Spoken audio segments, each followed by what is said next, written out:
लेकिन जहाँ सीधे सीधे आदेश दिया भगवान ने कि ये करना है, बस उन निर्देशों को, आदेशों को अपने जीवन के लिए महत्वपूर्ण मानते हुए नोट करना है और कोशिश कीजिए कि भगवान के दिए हुए सारे आदेश, उनका अनुपालन हर दिन आपको करना है। भगवान कह रहे हैं दूसरे अध्याय का 50वां श्लोक, बुद्धि युक्तो जहात्यः उभे सुकृत दुष्कृते तस्माद् योगाय युजस्व योगः कर्मसु कौशलम। बुद्धि युक्तो जहाति इह, इस जन्म में मनुष्य बुद्धिमान, बुद्धियुक्त होकर समस्त दोनों तरह के कर्म, सुकृत और दुष्कृत, अच्छे बुरे कर्म, जो भी संस्कार हमारे अंतःकरण पर पड़े हुए हैं, उनसे मुक्ति पा ली जाए। मतलब अपनी चादर को स्वच्छ कर लिया जाए, क्योंकि हमारे अंतःकरण में जिस तरह के भी संस्कार पड़े हुए हैं, वही संस्कार हैं जो हमें अगला जन्म देते हैं, वो कारण बनते हैं और उसके कारण सुख दुख भोगने के लिए दुनिया में आना पड़ता है। भगवान कहते हैं तस्माद् योगाय युजस्व, समस्त प्रकार से दुखों से मुक्ति पाने के लिए योग युक्त होना चाहिए। व्यक्ति को योग मार्ग का अनुसरण करना चाहिए। योगः कर्मसु कौशलम, कर्मों में कुशल हो जाना ही योग है। मतलब ये कि आप इस दुनिया में रहते हुए, जीते हुए, कार्य करते हुए इस तरह से रहें कि कर्म का बंधन दुख बनकर आपके जीवन को न इस जन्म में दुख दे, न अगले जन्म में।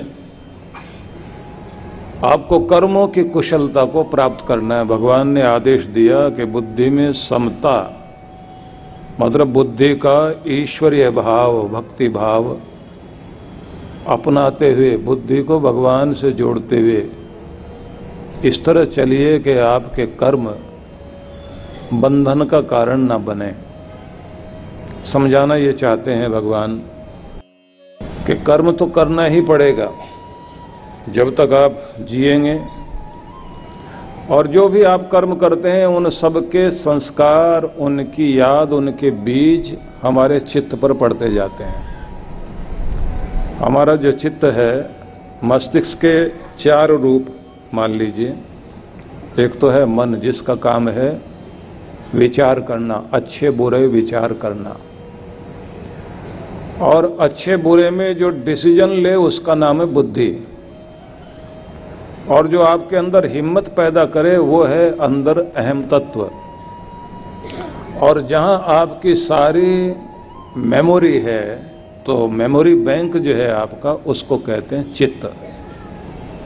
तो ये चारों चीजें मिलकर बनती हैं अंतःकरण। और जब कोई भी इस दुनिया से शरीर छोड़ता है तो उसके साथ ये स्थूल शरीर यहाँ पड़ा रह जाता है, लेकिन सूक्ष्म शरीर आत्मा के साथ जाता है। उसमें 17 तत्व होते हैं जो आत्मा के साथ जाते हैं। आत्मा के साथ कारण शरीर जाता है और सूक्ष्म शरीर जाता है। भगवान ये कहते हैं कि बुद्धिपूर्वक ऐसा करें कि एक शरीर छूट रहा है दुनिया में, उसी के साथ अपने सूक्ष्म शरीर से भी मुक्ति पाओ। अंत में जैसी भावना रहेगी उसी के अनुरूप आपको अगली गति होगी, अगला जन्म मिलेगा। धीरे धीरे जैसे जैसे आयु बढ़ती चली जाए, व्यक्ति को सुलझना शुरू कर देना चाहिए, दुनिया में उलझना नहीं। और आसक्ति और मोह से धीरे धीरे ऊपर उठता चला जाए। एक दिन सब छोड़ना है तो पहले मानसिक रूप से चीज़ों को छोड़ने की तैयारी करें। एक दिन गली मोहल्ले, घर परिवार, तिजोरी, कार, बंगला, फैक्ट्री, दुकान, जो भी आपके पास जिसको लेकर आप कहते हैं कि ये मैं हूँ, जो आपकी पहचान है, यहाँ तक कि इस चेहरे को भी हम पहचान मानते हैं। हमारा फोटो हमारे पहचान कार्ड में लगता है। कहते हैं ये सब चीज़ें यहाँ छूटेंगी और आत्मा वो तत्व है जिसके साथ और कोई पहचान नहीं जाती। अगर जाते हैं तो आपके कर्म जाते हैं, वो बीज जाते हैं, और वही कर्म के बीज आपको या तो सुखी करेंगे या दुखी करेंगे। भगवान ये कहते हैं कि आपको अंतःकरण में पड़े हुए जितने भी तरह के संस्कार हैं, उन संस्कारों के कारण इस दुनिया में आपकी आदतें बन जाती हैं। वो आदतें आपको चलाती हैं। उन आदतों के कारण ही आप इस दुनिया में जो भी कुछ भोग रहे हैं, चाहे दुख भोग रहे हैं या सुख भोग रहे हैं, वो भी आपकी आदतें करा रहे हैं। हर दिन जो कुछ आप बुना रहे हैं, जो बुन रहे हैं, वो आपकी आदतें बुन रही हैं, आदतें पड़ रही हैं। आदत का एक नियम है कि आदत किसी भी चीज़ की पड़ जाए तो फिर वो पुनरावृत्ति कराती है, रिपीटेशन, दोहराव। उसे फिर बार बार दोहराना पड़ेगा। अगर गुस्से की आदत पड़ गई तो बार बार गुस्सा करोगे। किसी की मजाक उड़ाने की आदत है तो जहां जाओगे मजाक ही उड़ाओगे। निंदा चुगली करने की आदत पड़ गई तो आदत फिर कहेगी रिपीट करो मुझे। तो आपको निंदा करने की आदत है तो जहां जाओगे वहां निंदा, और अगर कमियां निकालने की आदत पड़ गई, हर किसी की अच्छाई में भी कमी ढूंढोगे। और यदि नेगेटिविटी की, नकारात्मकता की आदत पड़ गई, तब आप हर जगह नकारात्मक हो जाएंगे।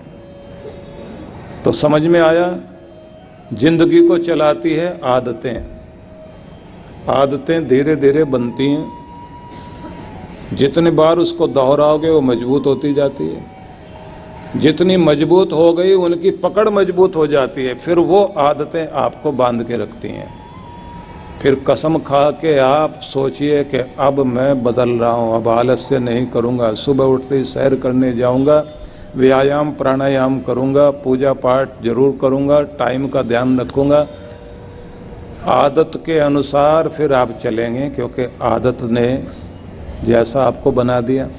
कसम खाओगे आप ऊपर ऊपर और अंदर काम कर रही आदतें, आप कितनी भी कोशिश कर लेना, घूम फिर के पुराने डर्रे पर लौट आओगे। और फिर क्या कहोगे, पता नहीं, हमारी तो किस्मत में ऐसा ही है, हम नहीं बदलने वाले, हम जैसे हैं वैसे ठीक है। हार मान लेते हैं हम लोग, क्योंकि आदतें हरा देती हैं। तो जिंदगी को चला रही हैं आदतें। लेकिन मजे की बात यह है कि आदतों को बदला जा सकता है,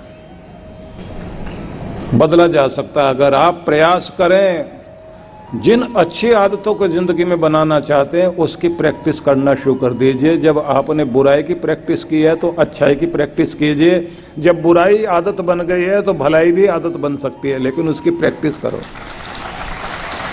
लगातार प्रैक्टिस करेंगे। मुस्कुराने की प्रैक्टिस कर लीजिए, 40 दिन तक मुस्कुराते रहेंगे आप। 40 दिन के बाद 41वें दिन अपने आप मुस्कान आएगी।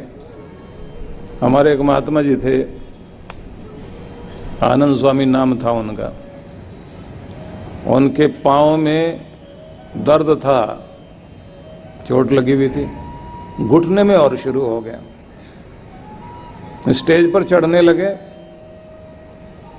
तो एक पाँव से चढ़ पाते थे, लेकिन दूसरे पाँव में भी घुटने में दर्द। जैसे वो दर्द हुआ, उसे देखते ही महसूस करते बड़े जोर जोर से हंसे और इशारा करें यहाँ यहाँ। लोग कहें क्या? बोले दर्द।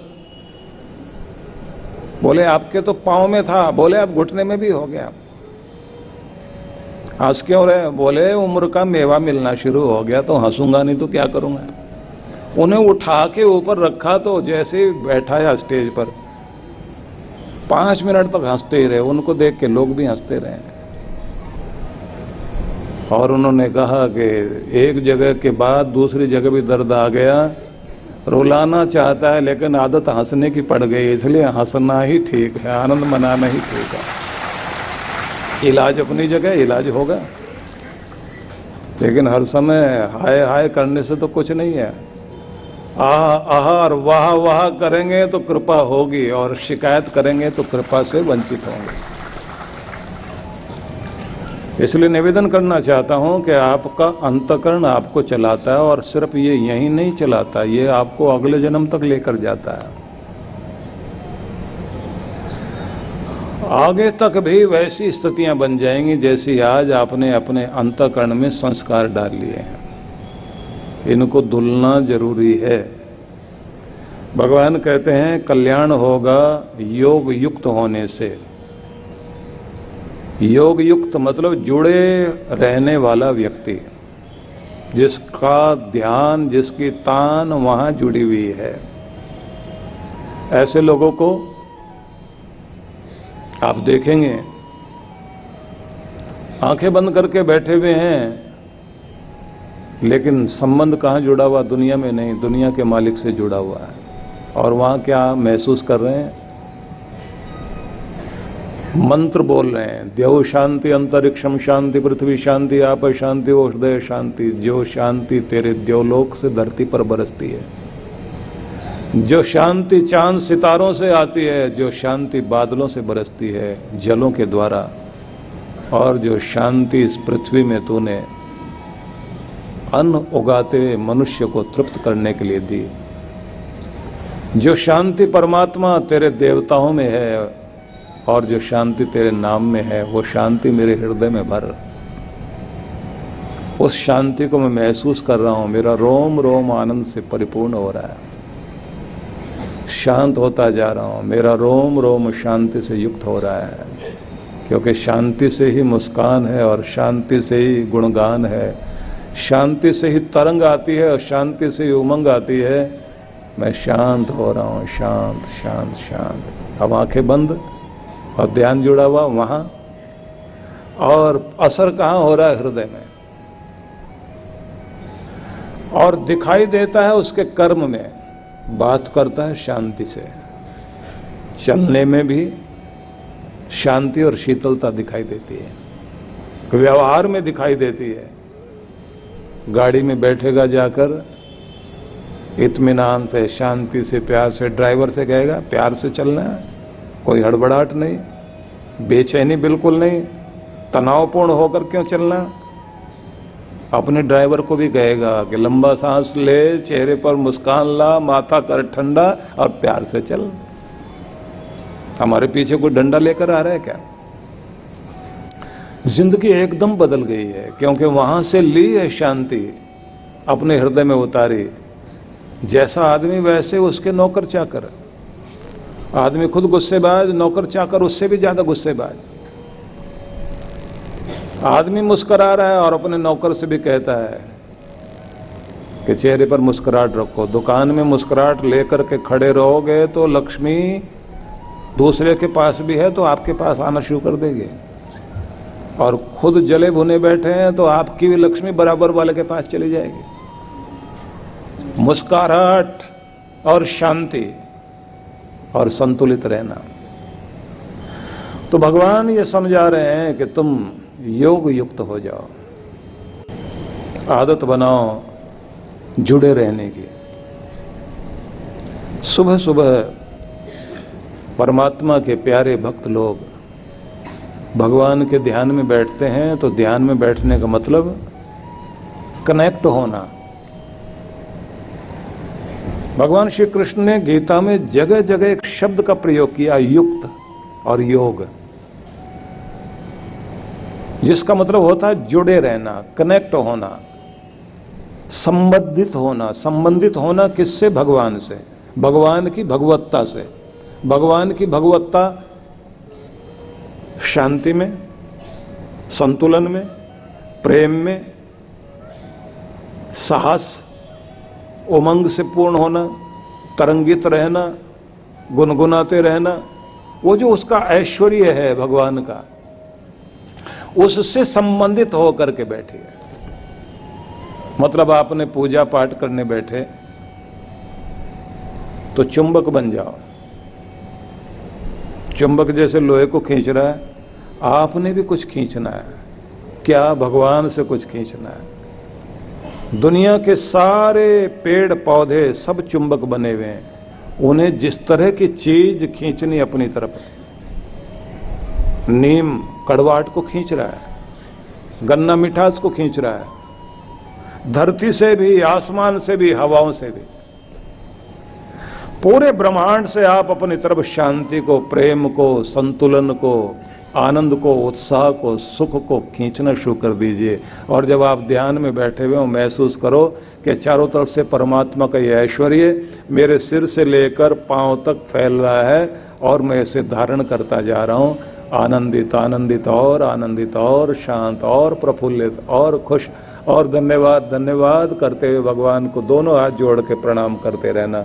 हे प्रभु, तेरा लाख लाख शुक्र है, तेरी दया बरस रही है मेरे ऊपर, मेहर बरस रही है, भाग्यशाली होता जा रहा हूँ, मैं अपने आप को तृप्त करता जा रहा हूँ, मेरे अंदर तेरी दया उतर रही है, मैं तेरी शरण में जाने के बाद खिल रहा हूँ, मेरी सारी पंखड़ियाँ खिलने लगी हैं। इसलिए साधना करने वाले लोग जहाँ ऐसे प्रणाम करते हैं तो यहाँ सहस्रार चक्र के पास कमल बनाकर ऐसे यहाँ पर ये महसूस करते हैं कि उसकी किरणें बरस रही हैं और मेरी सारी पंखड़ियाँ खिल रही हैं। तो ऐसे पात्र बनाना अपने आप को, संयुक्त हो जाएं। जैसे आप कनेक्ट हो जाएंगे तो कृपा आपके अंदर आनी शुरू हो जाएगी। और यदि आपने जल्दी जल्दी गए और कुछ मंत्र पाठ किया, फूल वूल चढ़ाए और निकल पड़े, जो मांगना है मांग लिया, तो इसका मतलब क्या हुआ? आपने कुछ चीजें बोली तो जरूर, लेकिन कनेक्ट नहीं हुए, जुड़े नहीं, संबंधित नहीं हुए, परमात्मा से संपर्क नहीं हुआ आपका। आपने कॉल तो लगाई लेकिन कॉल लगी नहीं है, फोन मिला नहीं है, बात हुई नहीं है। इसलिए ध्यान रख लेना, हर किसी व्यक्ति को अपने पूजा पाठ के साथ अपने प्रभु का गुणगान करते करते इतना शांत और एकाग्र हो जाइए कि आप खुद को भुला दें और उसी की याद बनी रहे। और उसके बाद महसूस करें वो प्रकाश आपके माथे पर, सिर पर फैल रहा है, परमात्मा की उन पवित्र किरणों को महसूस करते हुए। और फिर अपने अंदर वो शक्ति को महसूस करो जो वहाँ से आ रही है। शुरू में आपको लगेगा कि पता नहीं प्रकाश आ रहा है या नहीं आ रहा, लेकिन प्रकाश आएगा।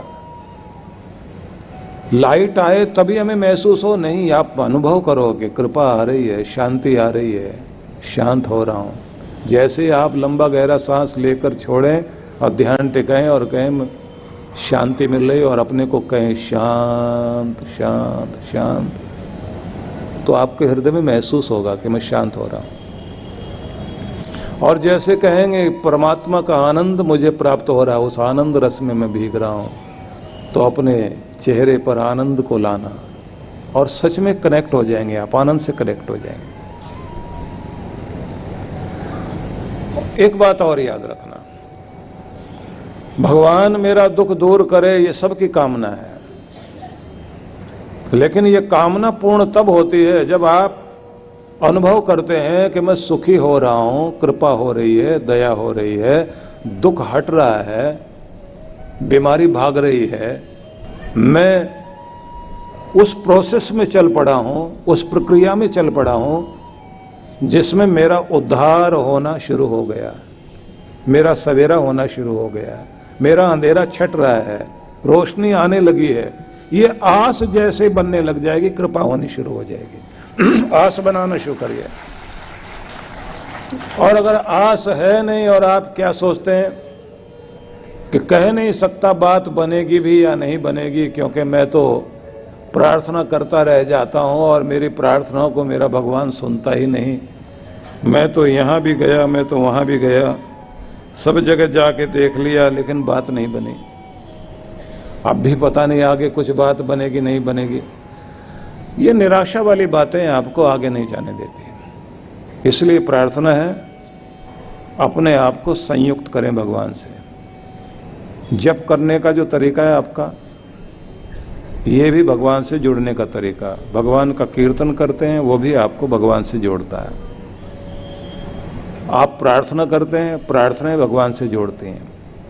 लेकिन सबका एक ही नियम है, जाप करते करते इतने तल्लीन हो जाइए कि आप जहां बैठे हैं आपको अपनी होश न रहे। भजन करते करते इतने तल्लीन हो जाएं कि आप खुद को भुला दें, तभी पता लगेगा कि कनेक्ट हो गए। मंत्र जाप करें, भजन करें, पूजन करें, सबका वही नियम है कि उस बिंदु तक अपने आप को पहुंचाइए कि आप जहां बैठे तल्लीन हो गए, उसी में लीन हो गए, उसी में खो गए। जैसे ही आप खो जाएंगे तो इसका मतलब कनेक्ट हो गए। पहचान क्या है? दुनिया के विचार हटें, दुनिया गई दिमाग से और दुनिया के मालिक का प्यार आ गया और आप खो गए, बस कनेक्ट हो गए। तो कनेक्ट होना बहुत जरूरी है। सेवा करते हुए कनेक्ट हो जाइए। जैसे भाई कन्हैया को सेवा मिली 10वीं पातशाही गुरु गोविंद सिंह जी महाराज की, युद्ध के समय में पानी पिलाने का काम कर रहे थे, तो अपने युद्ध में घायल सैनिकों को पिलाते पिलाते दुश्मन सैनिक भी जो पड़े थे और पानी मांग रहे थे उनको भी पिलाया। तो किसी ने आके शिकायत कर दी कि भाई कन्हैया ने तो उनको भी पानी पिला दिया जिनके मरने की उम्मीद करते हैं हम, उन्हें जिला रहा है। तो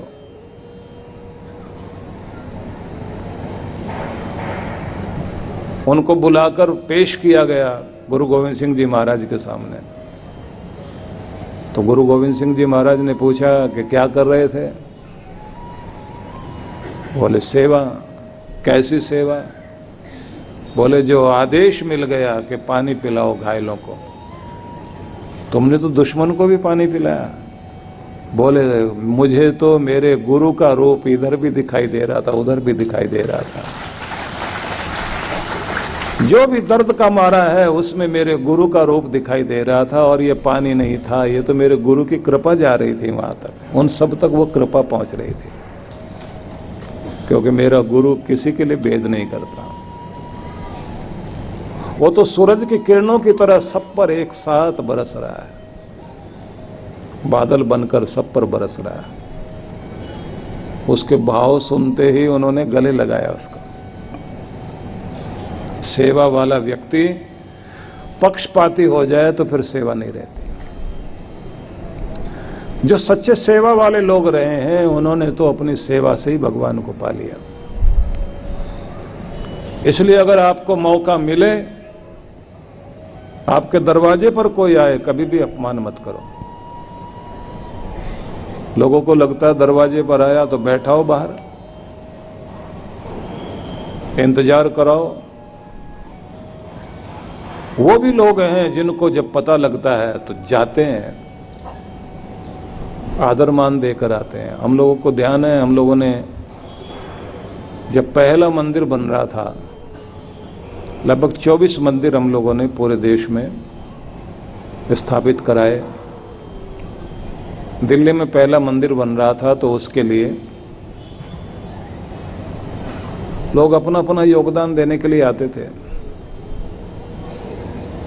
एक परिवार के लिए लोग गए मांगने के लिए और उस घर में कोठी में चले गए। वहां तो जवान बेटा उनका चला गया था। अब ये बेचारे, इनको तो पता ही नहीं था। वहां गए, देखा हालत खराब है, सब रो रहे हैं बैठे, हाथ जोड़ के वापस जाने लगे। वहां से एक महिला उठी, बोले कैसे आए थे? बोले हम तो मंदिर बन रहा है ना, उसके लिए आए थे। रोती हुई बोली मेरे तो दाता ही चला गया घर से, जिसके कारण मेरे घर में रौनक थी और जिसने कभी किसी को खाली नहीं लौटाया, वही चला गया। हम तो अब कुछ नहीं रह गए। अब इन्होंने प्रार्थना की, हाथ जोड़कर कहा उसको शांति मिले, ये घर फिर से आबाद हो, और ये लोग बाहर आ गए। कोठी से बाहर निकलकर जैसे ही सड़क पर जा रहे थे आगे, पीछे से वो उस घर से निकलकर एक बूढ़ा, एक बुजुर्ग आदमी बाहर आया। उसने आवाज दी, भाई रुको आप लोग। और उन्होंने कहा मैं उस बच्चे का पिता हूं। और वो सिख फैमिली थी, सिख परिवार था वो। उसने कहा मेरे बेटे ने कभी अपने दरवाजे से किसी को खाली नहीं लौटाया, तो आज उसका पिता भी खाली नहीं लौटाएगा। लेकर जाओ, लेकर जाओ। पुण्य करने के लिए आए हो, मेरे घर को आबाद करने आए हो, दुआ देने आए हो। भाई पता नहीं कौन सा जीवन का दुख है, कोई कर्म रहा होगा कि दुख बनकर आया जीवन में, लेकिन तुम लोगों को मैं खाली नहीं जाने देना चाहता। फिर से मेहर हो मेरे घर पर, मेरे पोते पोती इतने बड़े इंसान बने, उनके हाथों से बड़े बड़े काम हो। दुआ करो उन बच्चों के लिए। और उनका वो लेकर उन लोगों ने सिर पर रखकर, ऐसे ही हाथ रख करके वापिस आए। मेरा वहाँ कार्यक्रम हो रहा था मंदिर में, जहाँ मंदिर बन रहा था।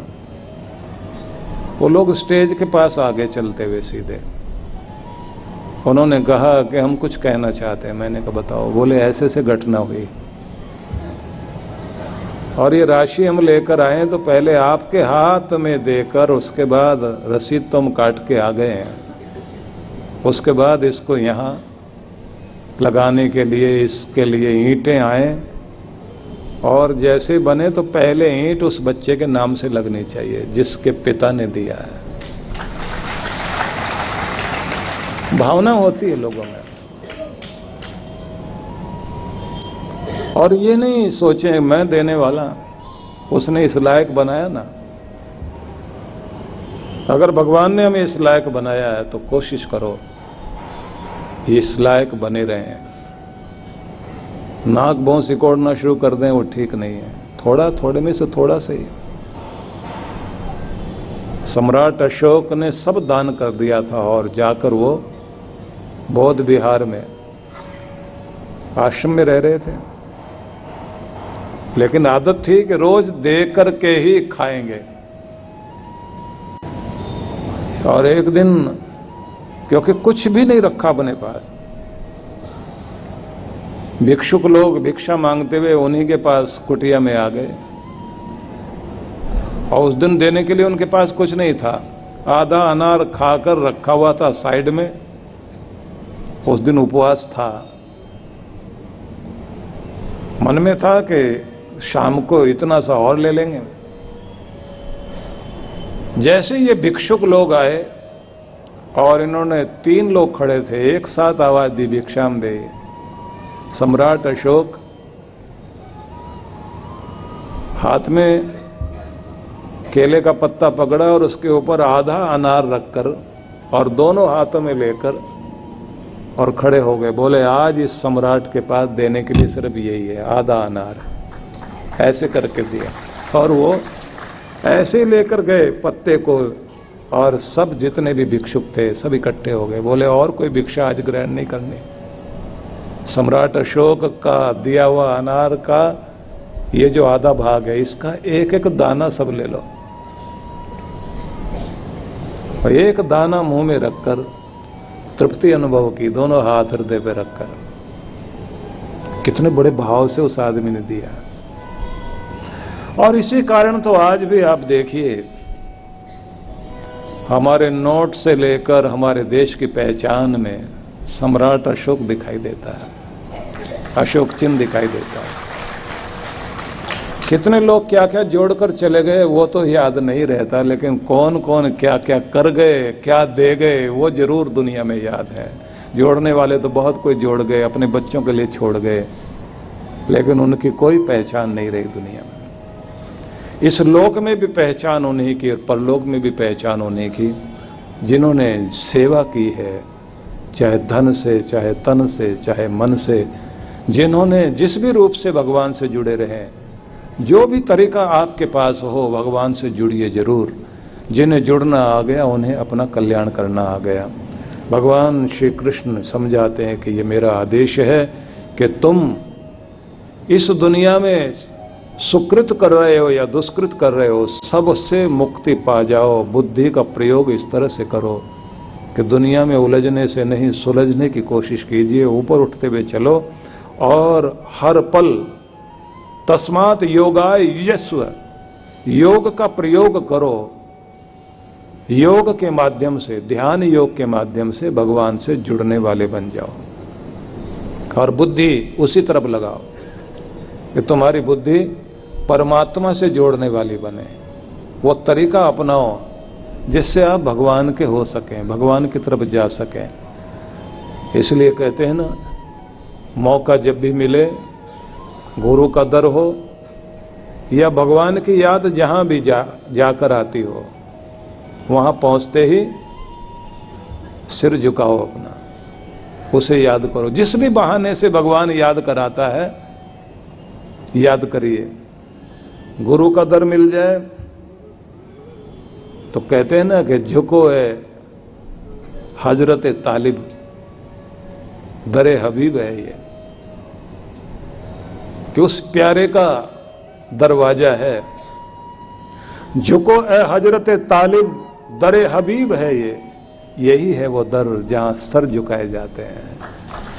इस दुनिया के आगे नहीं, दुनिया के मालिक के आगे सर झुकाओ। क्योंकि जब आपको ये सिर झुकाना आ जाए, नाम जपना आ जाए, तो ये याद रख लीजिए आपको जुड़ना आ गया भगवान से। अपना भोजन का एक कण भी मुख में रखते हो, उसको धन्यवाद देकर, उसका शुक्र मनाकर अपने भोजन को प्रसाद बना लीजिए। अपनी कमाई में से कुछ भाग पवित्र कार्यों में लगाकर और फिर अपने घर में यूज करने के लिए तैयारी कीजिए। आपका धन भी प्रसाद बन जाएगा, भगवान का अमृत प्रसाद होगा, वो आपका कल्याण करेगा। हर स्थिति में भगवान से हम कैसे जुड़ सकते हैं, कैसे अपने आप को मिला सकते हैं, यही बुद्धि योग अपनाना चाहिए। बुद्धि को इस तरह बना लें कि हम हर स्थिति में जुड़े रहें, भगवान से जुड़ना आ जाए। इसी को भगवान कृष्ण ने योग कहा है। और मजा ये है कि सारे गीता के हर अध्याय को देखिए, उसी के साथ भगवान ने एक शब्द का प्रयोग किया है, योग। पहला अध्याय विषाद योग, विषाद मतलब निराशा, निराशा को भी योग बना दिया। हमारी निराशा वो भी योग बन जाए, मतलब आपकी यात्रा परमात्मा की ओर हो जाए। कहां पहुंचना चाहते, मंजिल क्या है, भगवान।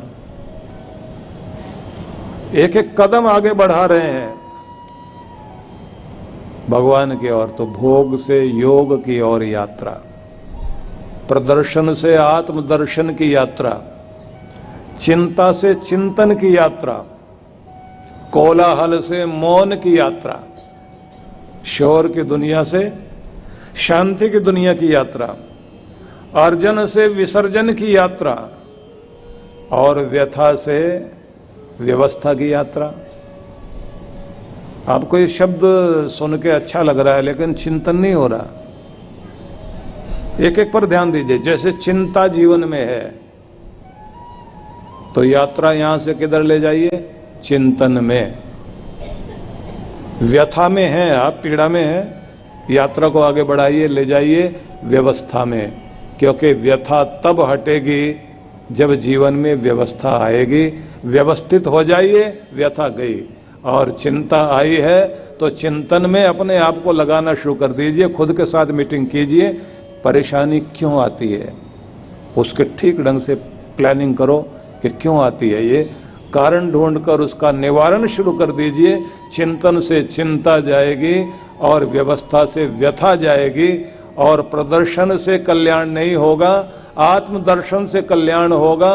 भोग की जिंदगी आनंद नहीं देगी, योग की जिंदगी आनंद देगी। आपके कोलाहल से आपको शांति नहीं मिलेगी, मौन में उतरने से शांति मिलेगी। तो अपनी यात्रा को भगवान से जोड़ना शुरू कर दीजिए, आप देखेंगे कल्याण शुरू हो गया। तो आप पहले ही सोच लीजिए कि भूलोक से शिवलोक की यात्रा शुरू हो गई मेरी।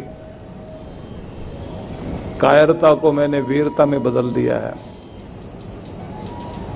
अब भागना छोड़ दिया है, जागना शुरू कर दिया है।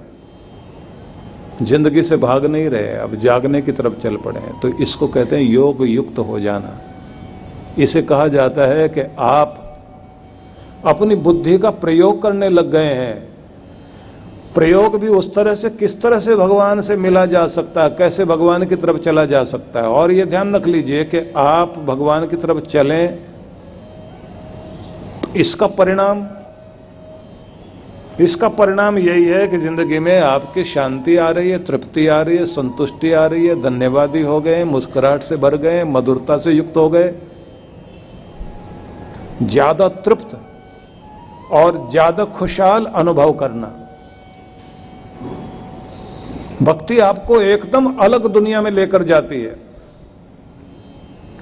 भक्ति का मतलब केवल ये नहीं है कि उदास हुए बैठे हैं या थोड़ी देर के लिए कीर्तन भजन किया और उसके बाद घर में आ गए, लेकिन फिर वैसे के वैसे रहे। आपको कनेक्ट होना है भगवान से और उसके आनंद को अपनी ओर खींचना है। आपके नियम में एक चीज आ जानी चाहिए। वो क्या? कुछ दिन, एक सप्ताह का आप नियम बना लीजिए कि इन दिनों मैं चुंबक बन गया हूं प्रसन्नता का। पूरे ब्रह्मांड से मैंने प्रसन्नता को अपनी तरफ खींचना है।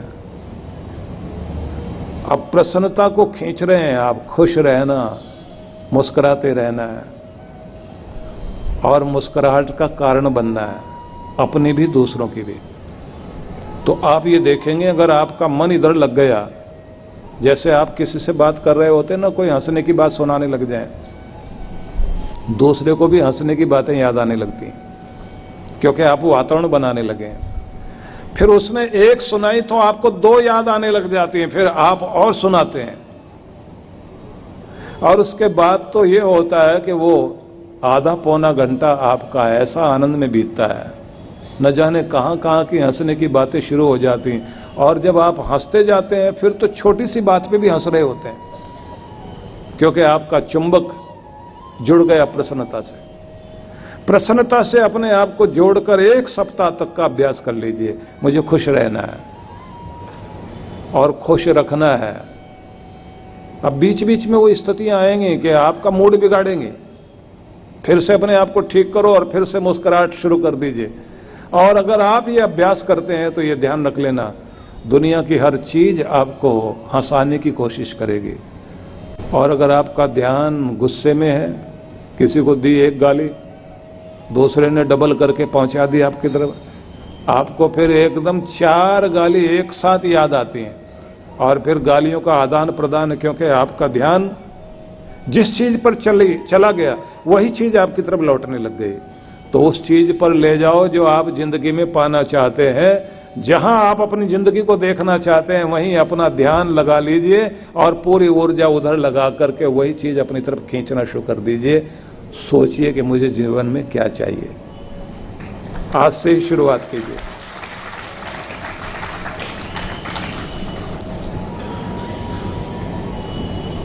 एक चाइना में एक संत हुए हैं, बहुत बड़े चिंतक हुए हैं। उनको मानने वाले चाइना में 1.5 करोड़ के लगभग आज भी हैं। उनका नाम था कन्फ्यूशियस। वहां के लोग उनको कुंग फुत जू के नाम से जानते हैं। और बहुत बड़े चिंतक थे और बड़ा कुछ उनके बारे में लिखा गया। उनसे किसी ने पूछा कि आप मुस्कुराते रहते हो, हंसते रहते हो, कैसे संभव है ये? आदमी सब चाहते हैं खुश रहें, लेकिन खुश रहना आसान तो नहीं है, आप कैसे रह लेते हैं? बोले, मैं सुबह सुबह एक वाक्य दोहराया करता हूं। और बड़ी गहरी बात कही उन्होंने। बोले, मैं हर दिन अपने से पूछता हूं, आज फिर एक नया दिन है, क्या इरादा करते हो, क्या वायदा करते हो, दुखी रहने का या खुश रहने का? तो फिर मैं अंदर से आवाज देता हूं, नहीं दुखी रहने का तो वायदा है नहीं, है तो खुश रहने का। बोले तो फिर मुस्कुरा, और शाम तक मुस्कुराते ही रहना है और सोने तक मुस्कुराहट कायम रखनी है। ये बस मैं सुबह सुबह पूछ लेता हूं अपने आप को, हाँ बोल, आज कैसे जियोगे, क्या इरादा है, रोने का, हंसने का, मुस्कुराने का? तो अंदर से आवाज आती है, मूड कैसा भी लेकिन मुस्कुरा करके ही जीना है। तो इसलिए मुस्कुराता हूँ, क्योंकि वायदा कर लेता हूँ रोज। अब ये बात आप भी पकड़ के देखिए, रोज पूछ लीजिए अपने आप को कि दिन फिर से शुरू हो रहा है, एक अवसर फिर दिया भगवान ने जीने का। हो सकता है कोई दिन ऐसा आए कि बस उस दिन सूरज को देख ही ना पाए। तो अगर भगवान ने आज फिर एक अवसर दिया है तो वायदा करो अपने साथ, रोने के लिए है दिन या मुस्कुराने के लिए है? क्या तय करते हो, क्या वायदा करते हो? तो वायदा कर लेना, नहीं हंसते हुए ही, मुस्कुराते हुए, भगवान को धन्यवाद देते हुए, उसकी नेमतें और उसके वरदानों को गिन गिन कर आनंदित होते हुए दिन को मनाना है। आज खुश रहने का वायदा करना है, तो आपकी तरफ प्रसन्नता आएगी। और बीच बीच में परीक्षा होगी कि ऐसी स्थिति है, अभी मुस्कुराओगे क्या? तब भी मुस्कुराना। और ऐसे ही एक तिब्बती लोगों की गाथा आती है। वो 3 हंसने वाले संत थे, बहुत खुश रहते थे। तो लोग उनसे पूछते थे, कैसे खुश रह लेते हो? तो क्या कहते थे, बस एक दूसरे की तरफ देखते हैं, जोर जोर से हंसते हैं। और वो बोलते थे, हमारा उपदेश भी यही है। तो वो मार्केट में जाएं और लोगों के बीच जाकर खड़े हो जाएं, फिर एक दूसरे की तरफ देखकर जोर जोर से हंसें। लोग उनकी तरफ देखें, फिजूल हंस रहे हैं, तो फिर उनकी तरफ देखकर उन्हें पागल समझें, फिर लोग थोड़ा मुस्कुराएं, फिर जोर जोर से हंसें, और फिर उनकी तरफ देखकर ये हंसें, और उसके बाद फिर जमघट इकट्ठा हो जाए, और जैसे ही 15-20 आदमी इकट्ठे हो गए, ताली पर ताली मारे, जोर जोर से हंसे, उसके बाद ये कहे, चलो हो गया काम, आगे चलते हैं, आगे वालों की तरफ चलते हैं।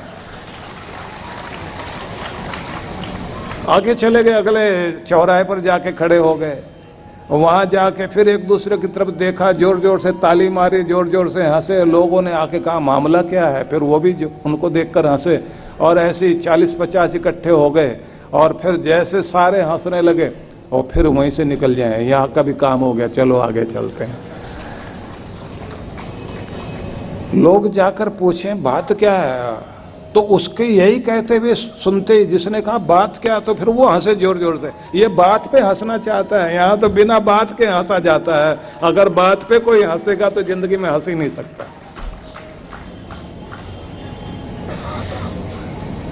उनका नाम ही रख दिया लोगों ने, 3 हंसते हुए संत। हंसे, मुस्कुराए, शुरुआत हो सुबह की उनकी तो मुस्कुराते हुए, हंसते हुए, एक दूसरे को देखकर हंसे, भोजन करें तो जोर जोर से देखकर हंसे। एक दिन एक संत ने 2 दातुन अपने पास रख ली, एक इस्तेमाल की, एक संभाल के रख ली। दूसरा संत ने देखा, उसकी दातुन देख देख के जोर जोर से हंसे। दूसरा आ गया, वो भी देखकर हंसे। अब पहले वाला कहता, क्यों हंसता है? बोले, आज तक तो भगवान ने सारा सब संभाल के रखा, कल किस चीज की जरूरत पड़ेगी इसकी फिक्र ही नहीं की। आज पहली बार देखा ये आदमी हंसना भूल गया, जोड़ने की चिंता में पड़ गया, इसलिए देखकर हंसी आ रही है। उसने दातुन फेंक दी। जिसने आज के लिए दी है वो कल भी देगा, और जो कल के जोड़ने की चिंता में पड़ गया वो कभी हंस ही नहीं सकता, वो मुस्कुरा ही नहीं सकता। उसको तो हर समय रहेगा कल की फिक्र कर लें, ये भी मिल जाए वो भी मिल जाए।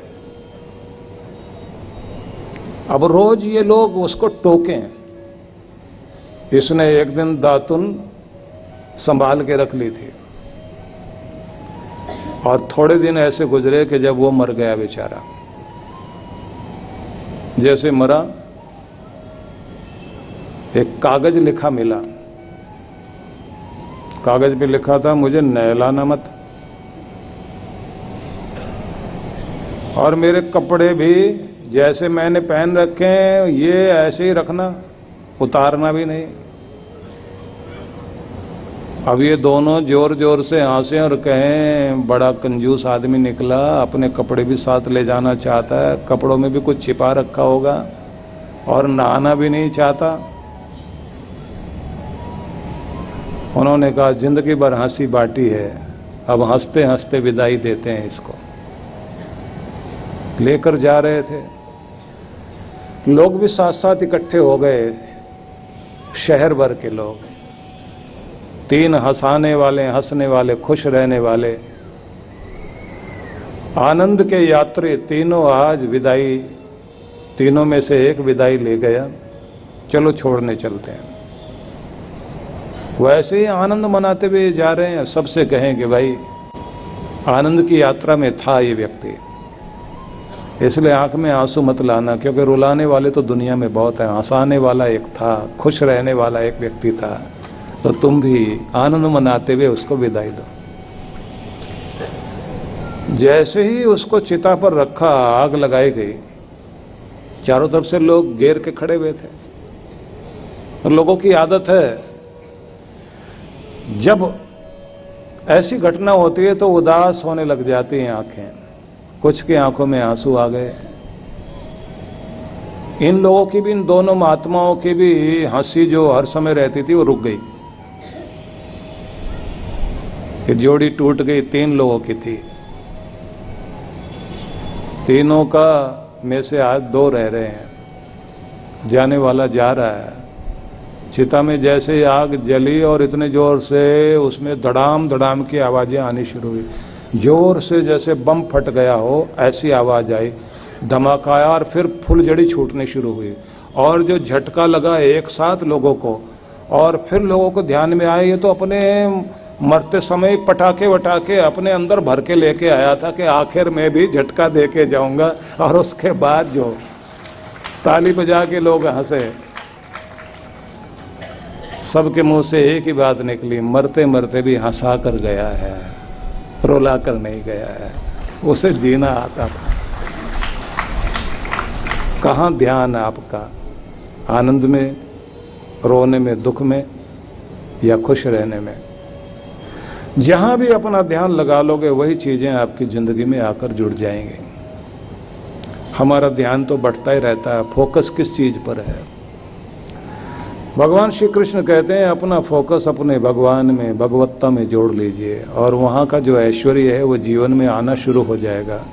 लेकिन ये भी ध्यान रखना है कि अपने अच्छे बुरे कर्मों का प्रभाव जो जीवन में जुड़ा हुआ है उससे इसी जन्म में मुक्ति पाने की चेष्टा करो, जिससे अगला जन्म जो है वो जन्म परमात्मा के धाम ले जाने वाला हो जाए। मतलब ये जन्म जो है आपको परमात्मा से जोड़ने वाला बन जाए, ये नहीं कि आप फिर दुनिया में दुख भोगें। कहते हैं जिसको कर्मों को ठीक ढंग से करना आ गया उसको योगी कहलाने का अधिकार मिल गया। बुद्धि की समता चाहिए। अब ये बुद्धि की समता क्या है ये समझने की बात है। बुद्धि की समता ये है कि जैसे ही आपको किसी भी तरह की कोई चीज दुनिया की प्रभावित कर गई, गुस्सा, अहंकार या ईर्ष्या या बदले की भावना, दिमाग उसी में लगने लग जाता है फिर, और वही जतन ढूंढता है आदमी के दूसरे को कैसे मैं परेशान करूं, इसने मुझे तंग किया तो मैंने इससे बदला लेना, और दिमाग उधर ही लगेगा। भगवान ये कहते हैं ये बुद्धि तुम्हारी बहुत बड़ी चीज है, क्योंकि सारे जितने भी जीव मात्र हैं सबसे ज्यादा उत्कृष्ट बुद्धि भगवान ने मनुष्य को दी है, और ये बुद्धि का ही प्रभाव है जिसके कारण इंसान सभी पशु पक्षी कीट पतंगों के ऊपर राज करता है। ये बुद्धि अगर गलत तरफ लग गई, जैसे शकुनी ने भड़का भड़का कर आग लगा लगा कर सारे कौरवों को विनाश की तरफ लाकर खड़ा कर दिया, और भगवान कृष्ण ने निराश मन को भी और भटकते मन को भी सबके ठीक करके सही दिशा में लाके खड़ा कर दिया। तो परिणाम क्या हुआ?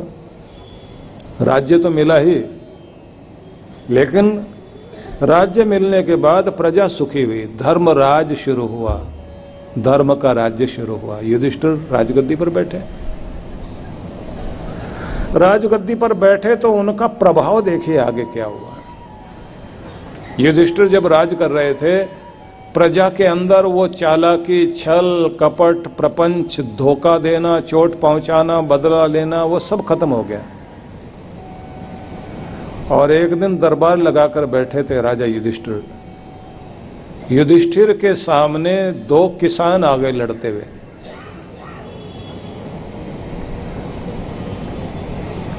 महाराज, आप हमारा निर्णय कीजिए, क्या झगड़ा है? महाराज, मैंने अपना खेत बेच दिया इस आदमी को। खेत बेचा है तो ये जैसे ही खेत में से पत्थर वत्थर हटाकर और खेत की जुताई कर रहा था, तो खुदाई करते करते वहां से सोने का सिक्कों से भरा हुआ घड़ा निकल आया। अब घड़ा निकल आया है तो महाराज ये मेरे पास लेकर आ गया और मुझे कहता है, तुमने खेत बेचा था तो तुमने तो खेत ही बेचा ना, मिट्टी बेची, खेत बेचा, तो ये सोने के सिक्कों से भरा हुआ तो आपने नहीं बेचा था। इतने तो पैसे मैंने आपको दिए भी नहीं जितना सिक्कों से भरा हुआ मुझे मिल रहा है, ये तो आपका, अपने आप पास रखो। तो मैंने इसको कहा कि इस समय इस धरती पर राज कर रहे हैं राजा युधिष्ठिर, और उन्होंने 1000 कष्ट सहे लेकिन धर्म नहीं छोड़ा, सत्य नहीं छोड़ा। महान चरित्रवान व्यक्ति हमारे देश का राजा है। तो ऐसे राज्य में हम रहते हैं। अगर मुझे ये घड़ा मिलना होता तो जमीन तो मेरी थी, मैंने भी खुदाई की है, मैंने भी हल चलाया, मुझे तो नहीं मिला। जैसे मैंने तुम्हें बेच दिया तुम्हें मिला, तो ये हक तुम्हारा है। उसने कहा कि मैंने जमीन खरीदी है, सोने का घड़ा तो मैंने नहीं खरीदा। तो जब बिना मेहनत के और बेईमानी से या बिना कुछ किए ज्यादा लेने का चक्कर आता है, उसके कारण व्यक्ति की बुद्धि बिगड़ती है। मेरे घर में गड़बड़ ना हो जाए, मेरे बच्चों की बुद्धि ना खराब हो जाए, तो मैं ऐसा धन क्यों ले लूं जिस पर आपका हक होना चाहिए। वो कहता आपका हक है, वो कहता आपका हक है। राजा युधिष्ठिर से बोले, अब आप निर्णय करो। राजा युधिष्ठिर ने दोनों को देखा, देखने के बाद बोले, ये बताओ कि तुम्हारा उम्र कितनी है? उसने कहा, साहब मेरी तो 60 के लगभग हो गई। दूसरे ने कहा, मेरी 58 साल की हो गई। अच्छा, बच्चे कितने? एक ने कहा, मेरी एक ही बेटी है। दूसरे ने कहा, मेरा एक ही बेटा है। बोले, जिसने जमीन बेची है उसकी बेटी है ना? बोले, हाँ साहब, उसकी बेटी है। और जिसने खरीदी है वो? बोले, उसका बेटा है। बोले, घड़ा लेकर आओ और इनको पकड़ाओ। जिसने बेची थी उसको पकड़ाया और पकड़ा करके कहा, अब ये घड़ा इधर की तरफ आपने देना है, लेकिन एक बात ध्यान में रखकर, तुम दोनों भले लोग और तुम्हारे दोनों के बच्चे बड़े हो गए हैं, तो क्या एक दूसरे के साथ रिश्ता करना चाहते हो? क्योंकि इतने पवित्र दिल के लोग हैं। बोले, साहब बिल्कुल तैयार हैं। बोले, तो फिर ये घड़ा बेटी को जाएगा।